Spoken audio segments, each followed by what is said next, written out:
Horses out, breaking for the lead. It's Manila's Queen moving up. Shuttler's Treasure, Señorita Monica. I will survive now to take the lead.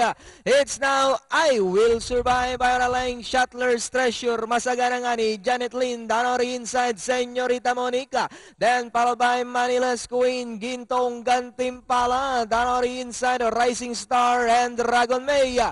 I will survive by about 2 lengths. Shuttler's Treasure in second. Moving up now, Señorita Monique to take second. Janet Lynn in fourth. Then followed over by Masaganang Ani. Then followed by number 2, Manila's Queen, Danori inside, Gintong Gantimpala, Dragon May, and Rising Star. And still I will survive by Ralain Kanehapa. Señorita Monique still in second. Shuttler's Treasure now trying to get closer in third. Janet Lynn, Danori inside, Gintong Gantimpala, Masaganang Ani.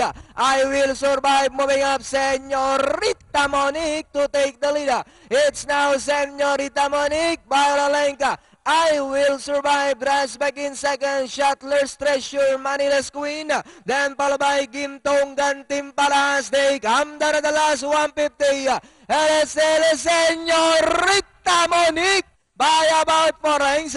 Moving up now to take second is Gintong Gantimpala, Manila's Queen, and finally Señorita Monique, second. Close, Manila's Queen, then comes Gintong Gantimpala, I will survive, Rising Star.